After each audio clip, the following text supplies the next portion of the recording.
বন্ধুরা, আজকের কাহিনী খুবই প্রসিদ্ধ একটি লোককথা রাজা ভোজ আর গঙ্গু তেলির।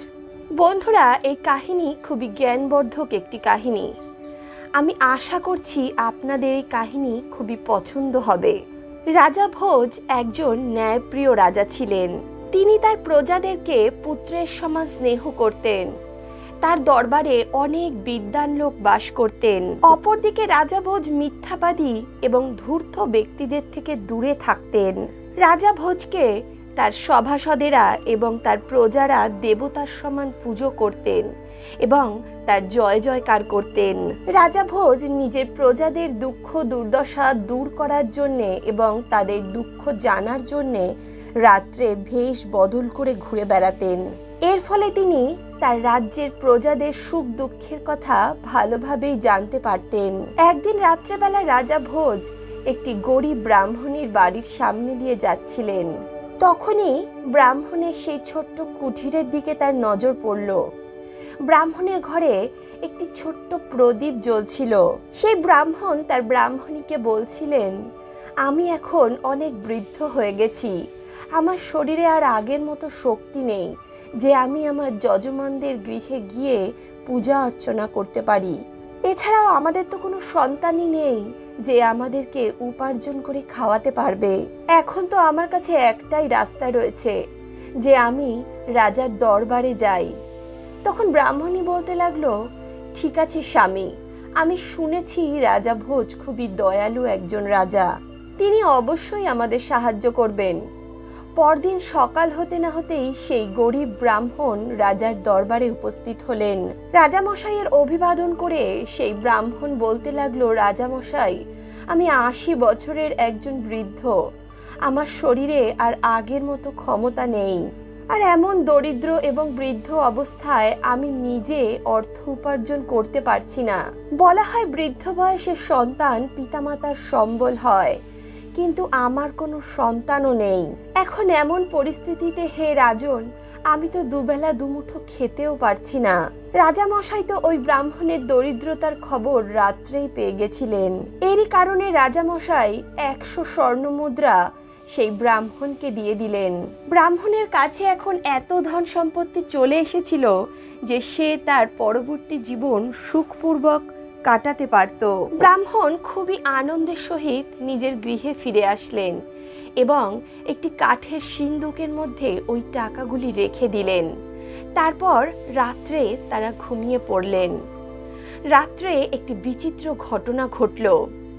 সকালে যখন সেই ব্রাহ্মণ ওই সিন্দুক খুলল, তখন সেই সিন্দুকে আর কোনো অর্থই ছিল না, কোনো স্বর্ণমুদ্রাই সেখানে ছিল না। ব্রাহ্মণ ভাবতে লাগলো, সকাল পর্যন্ত তো আমার ঘরের দরজা বন্ধ ছিল, কোনো ব্যক্তি তো ঘরে আসেওনি, তাহলে আমার অর্থ কোথায় গেল? সেই ব্রাহ্মণ ব্যাকুল হয়ে আবার রাজা ভোজের দরবারে পৌঁছলো। রাজা ভোজ আবারও সেই ব্রাহ্মণকে 100টি সোনার মুদ্রা দিলেন। এখন ব্রাহ্মণ আরো খুশি হয়ে গেল। সে এখন ওই অর্থ দিয়ে নতুন ঘর বানাতে পারত। কিন্তু বিধাতার তো অন্য কিছুই চাহিদা ছিল। রাত্রে যখন সেই ব্রাহ্মণ গভীর নিদ্রাচ্ছন্ন ছিল, সে স্বপ্ন দেখল। সে স্বপ্নে দেখলো রাজা ভোজ তাকে বলছে, হে ব্রাহ্মণ মহারাজ, আমাদের রাজ্যের উপর গভীর সংকট চলে এসেছে। এরই কারণে আমি সেই অর্থ নিতে এসেছি যা সকালে আমি তোমাকে দিয়েছি। ব্রাহ্মণ তখন মনের খুশিতেই সেই অর্থ রাজা ভোজকে দিয়ে দিলেন। সকালে যখন সেই ব্রাহ্মণ সিন্দুক খুললেন, তিনি দেখতে পেলেন সিন্ধুকে কোনো অর্থ ছিল না। ব্রাহ্মণ এটা বুঝে উঠতে পারছিল না যে রাজাকে যে অর্থ তিনি স্বপ্নে দিয়েছিলেন সেই অর্থ কিভাবে সত্যি সত্যি সিন্ধুক থেকে চলে গেল। সেই দরিদ্র ব্রাহ্মণ তখন রাজা ভোজের কাছে আবারও গেলেন এবং রাত্রের সমস্ত বৃত্তান্ত তাকে শোনালেন। রাজা এই কথা শুনে অবাক হয়ে গেলেন। তিনি দুশ্চিন্তাগ্রস্ত হয়ে পড়লেন, কিন্তু তবুও তিনি নিজের কোষাধ্যক্ষকে বললেন, এই ব্রাহ্মণকে আবারও 100টি স্বর্ণমুদ্রা দিয়ে দেওয়া হোক। রাজার আজ্ঞার পালন হলো। ব্রাহ্মণ খুশি খুশি নিজের গৃহে আবারও পৌঁছে গেল। কিন্তু রাজা মনে মনে এটি নিশ্চিত করে নিয়েছিল সে আজ রাত্রে নিজে সেই ব্রাহ্মণের কুঠিরের সামনে যাবেন এবং সমস্ত কিছু দেখবেন। রাজা যখন সেই ব্রাহ্মণের ঘরের সামনে পৌঁছলেন, রাত্রির তৃতীয় প্রহরের ঘটনা দেখে তিনি অবাক হয়ে গেলেন। রাজা দেখতে পেলেন ঠিক তারই মতো দেখতে এক ব্যক্তি ব্রাহ্মণের কুঠিরের ভিতর প্রবেশ করে তার থেকে স্বর্ণমুদ্রা চাইছে। রাজা যখন এই ঘটনা দেখলেন, তিনি আর নিজেকে আটকাতে পারলেন না। তিনি অবিকল তার মতো দেখতে সেই ব্যক্তিকে জিজ্ঞেস করতে লাগলেন, মহাশয়, আপনি কে? আপনি কেন এই গরিব ব্রাহ্মণকে এই প্রকারে দুঃখী করছেন? আপনি তো রাজা নন, রাজা তো আমি। আপনি আমাকে বলুন, আপনি কেন এই গরিব ব্রাহ্মণকে এইভাবে দুঃখ দিচ্ছেন এবং আমাকে বদনাম করছেন? রাজাকে সে ব্যক্তি বলতে লাগলো, হে রাজন, আপনি জানেন না এই ব্রাহ্মণ নিজের কর্মের ফল ভোগ করছে। এর ধন সম্পত্তি কখনোই এর কাছে থাকবে না। এর দ্বারা তৈরি গৃহ ধূলিসাৎ হয়ে ভেঙে পড়বে।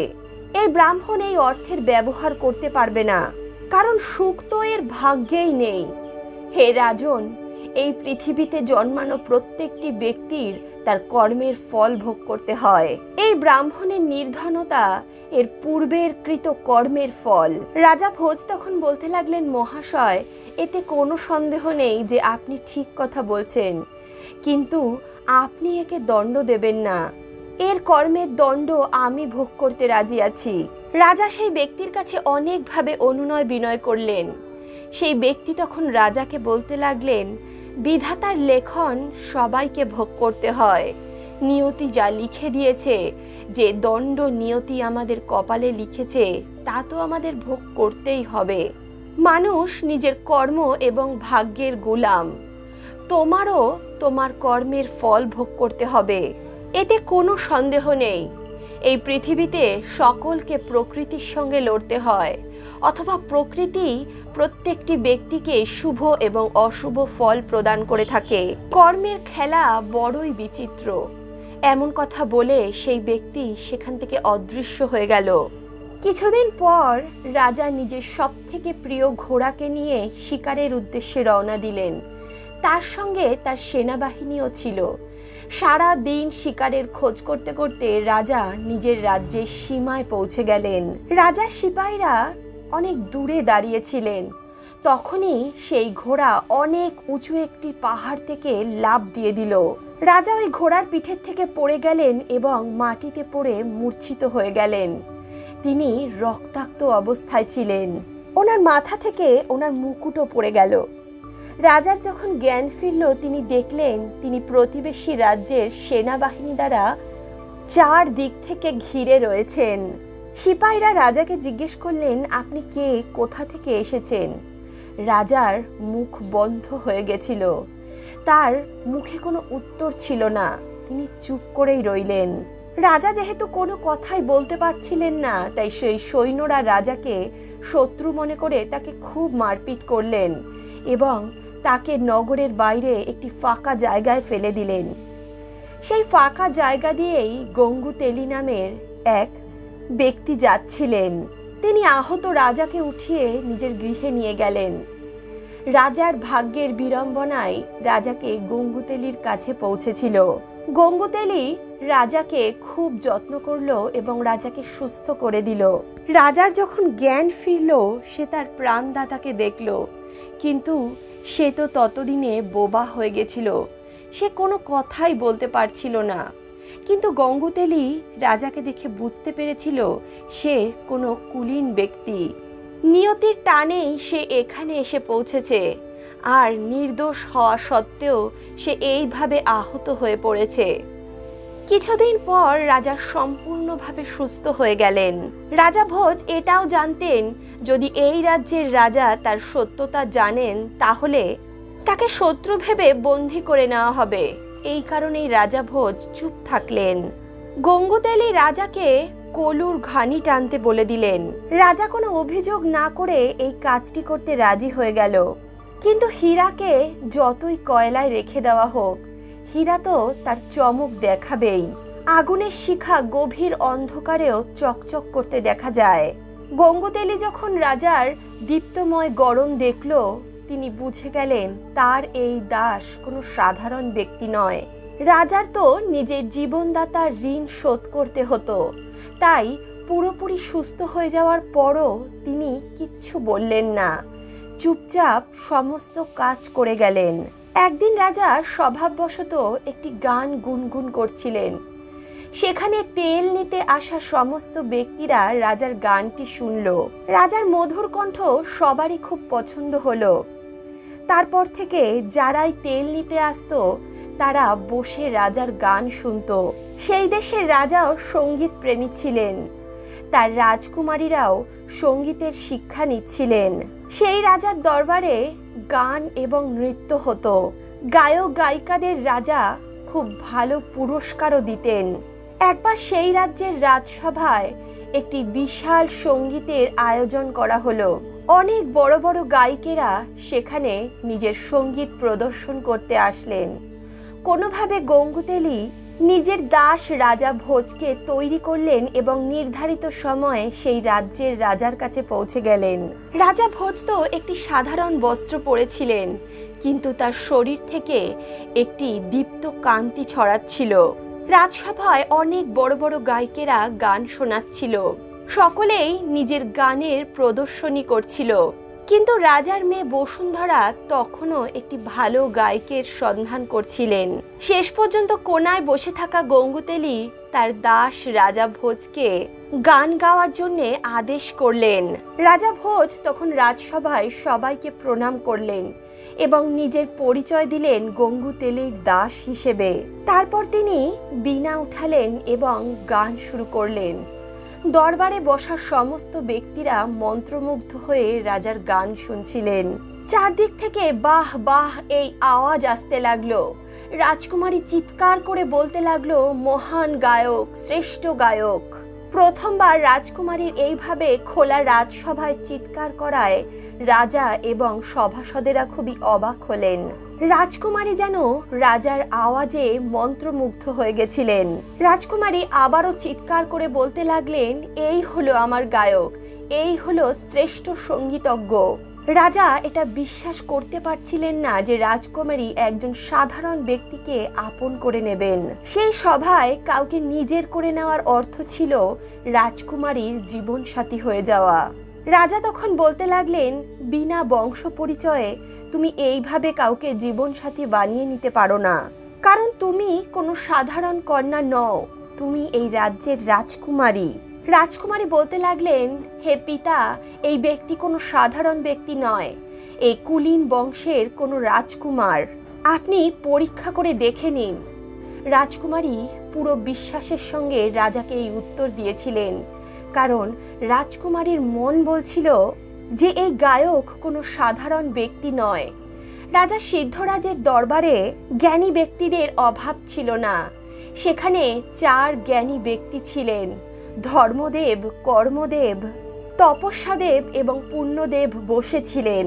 রাজা তখন রাজকুমারীকে বলতে লাগলেন, হে রাজকুমারী, আমার এই 4 বিদ্বানী ওই ব্যক্তির শ্রেষ্ঠতার প্রমাণ দেবেন। আমি স্বয়ং ওই 4 বিদ্বান ব্যক্তির কাছে এই গায়কের সম্বন্ধে প্রশ্ন জিজ্ঞেস করব। সবার প্রথম রাজা সিদ্ধরাজ ধর্মদেবকে জিজ্ঞেস করলেন, হে ধর্মদেব, এই আর্যাবর্তে সবচেয়ে ধর্মবান রাজকুমার কে? ধর্মরাজ তখন বলতে লাগলেন, হে মহারাজ, আপনি তো মহান ধর্মের জ্ঞান রাখেন, কিন্তু যতদূর আমি জানি এই আর্যাবর্তে রাজা ভোজ নামের এক রাজা আছেন। তিনি অত্যন্ত ধর্মপরায়ণ কর্ম করেন। সমস্ত প্রজারা তাকে দেবতার মতো পূজা করেন। রাজা সিদ্ধরাজ তখন তপস্যাদেবকে জিজ্ঞেস করলেন যে, হে তপস্যাদেব, এই পৃথিবীতে আপনি কাকে সবথেকে বেশি তপস্বী বলে মনে করেন? তপস্যাদেব বলতে লাগলেন, হে রাজন, রাজা ভোজই এমন একজন রাজা যিনি অনেকবার যুদ্ধক্ষেত্রে জীবন মৃত্যুর মধ্যে পড়েও এখনো পর্যন্ত নিজেকে টিকিয়ে রেখেছেন। ওনাকে তো মৃত্যুও সহজে ছুঁতে পারেনি। তারপর রাজা কর্মদেবকে জিজ্ঞেস করলেন, হে কর্মদেব, আপনি বলুন, এই পৃথিবীতে সবথেকে বড় কর্মের জ্ঞান কে রাখেন? কর্মদেব বললেন, হে মহারাজ, আমি যতদূর জানি রাজা ভোজের কর্ম খুবই মহান, তিনি তার কর্মের জ্ঞান রাখেন। তারপর রাজা পূর্ণদেবকে জিজ্ঞেস করলেন যে হে পূর্ণদেব, আপনি বলুন এমন কোন ব্যক্তি আছে যে আমার রাজসভায় এসে আমার কন্যার পানি গ্রহণ করতে পারেন। পূর্ণদেব বলতে লাগলেন, মহারাজ, রাজা ভোজই এমন একজন রাজা যিনি আপনার কন্যার পানি গ্রহণ করতে পারেন। রাজা ভোজ অনেক পুণ্যকর্ম করেছেন, সমস্ত আর্যাবর্তে তার পুণ্যের কাহিনী ছড়িয়ে রয়েছে। সমস্ত সভায় তখন গভীর নিস্তব্ধতা ছড়িয়েছিল। সবাই ভাবছিল এখন এই যুবকের কি হবে, কিন্তু সেই যুবক সভায় শান্ত এবং গম্ভীরভাবে দাঁড়িয়েছিল। রাজা তখন সেই গায়ককে বলতে লাগলো, হে গায়ক, তুমি অবশ্যই খুব সুন্দর গান করো, কিন্তু আমার কন্যা একজন রাজকুমারী। তুমি তো সভাসদেদের সব কথাই শুনলে। আমার কন্যা জানি না কিভাবে সমস্ত সভায় এমন অভদ্রতা করলো।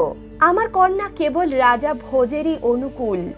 আমার বিদ্বানদের অনুসারে রাজা ভোজই হলেন এমন একজন ব্যক্তি যার মধ্যে ধর্ম, কর্ম, পুণ্য এবং তপস্যার গুণ বর্তমান রয়েছে। সে গায়ক তখন মহারাজকে বলতে লাগলেন, রাজন, আমার ধৃষ্টতা ক্ষমা করবেন, কিন্তু রাজা ভোজের থেকেও মহান একটি শক্তি রয়েছে, যে শক্তি মহান ব্যক্তিদেরকেও নিজের বশে রাখে। রাজা সিদ্ধরাজ তখন চিৎকার করে বলতে লাগলেন, তুমি আমার বিদ্বানদের অপমান করছো। ধর্ম, কর্ম, তপস্যা আর পুণ্য থেকেও বড় কি কোনো শক্তি থাকতে পারে? হে যুবক, তুমি জানো না আমার বিদ্বানদের অপমান করার দণ্ড কি হতে পারে? যুবক বলল, মহারাজ, দণ্ড তো খারাপ কর্ম করলে পাওয়া যায়, ভালো কর্ম করলে, সত্য কথা বললে দণ্ড পাওয়া যায় না। সত্য কথা বললে তো পুরস্কার পাওয়া যায়।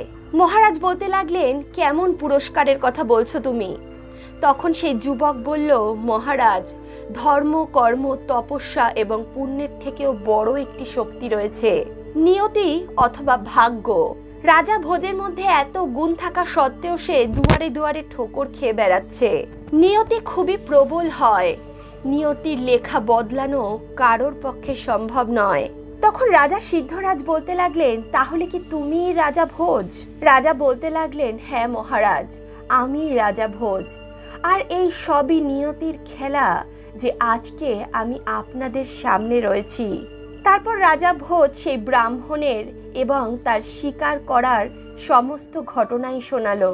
তিনি বলতে লাগলেন, মহারাজ, আপনার সৈনিকেরা তো আমাকে মেরে একটি নির্জন জায়গায় ফেলে দিয়েছিল। আমার ভাগ্য যে আমার জীবনদাতা গঙ্গুতেলি আমাকে সাহায্য করেছে, কিন্তু তাও আমি তাকে নিজের পরিচয় দিইনি, আমি তার দাসত্ব স্বীকার করেছি। সমস্ত সভায় হর্ষে পরিপূর্ণ হয়ে গেল। সকলে রাজা ভোজের জয় জয়কার করতে লাগলেন। এরই সঙ্গে রাজকুমারী বসুন্ধরা রাজা ভোজের গলায় বরমালা পরিয়ে দিলেন। তারপর রাজা ভোজ আর রাজকুমারীর বিবাহ সম্পন্ন হলো। এই সময় ভাগ্য রাজার উপর প্রসন্ন ছিলেন। এরপর রাজা তার রানীকে নিয়ে তার রাজ্যে ফিরলেন। বন্ধুরা, এই কাহিনী আমাদের একটি শিক্ষা দেয়। রাজা ভোজ একজন মহান সম্রাট হওয়া সত্ত্বেও ভাগ্যের খেলা তাকে একটি তেল বিক্রেতার দাস বানিয়ে দিয়েছিল। কিন্তু ধর্ম, কর্ম, তপস্যা এবং পুণ্যের প্রভাবে রাজা রাজকুমারীর সঙ্গে বিবাহ সম্পন্ন করলেন এবং আবারও নিজের পদ এবং প্রতিষ্ঠা ফিরে পেলেন। তাই বন্ধুরা, নিয়তির খেলার থেকে আমরা কেউ বাঁচতে পারবো না। সময় ভালো এবং খারাপ সবই নিয়তির খেল, কিন্তু আমাদের হাতে যেটা আছে সেটা হলো সৎ কর্ম করা, ধর্ম এবং ন্যায়ের পথে চলা। বন্ধুরা, আমরা যদি ধর্ম, কর্ম, তপস্যা এবং পুণ্য দিয়ে নিজের জীবনকে গড়ে তুলতে পারি, তাহলে নিয়তিকেও আমাদের উপর প্রসন্ন হতেই হবে, নিয়তিকেও নিজের লেখা বদলাতে হবে। বন্ধুরা, আজকের এই কাহিনী আপনাদের কেমন লাগলো অবশ্যই কমেন্ট বক্সে লিখে জানাবেন। ভিডিওটি ভালো লাগলে ভিডিওটিতে একটি লাইক করুন, বন্ধু বান্ধব আত্মীয় পরিজনের সঙ্গে ভিডিওটি শেয়ার করুন, আর অন্তর্মন থেকে বলুন রাধে রাধে।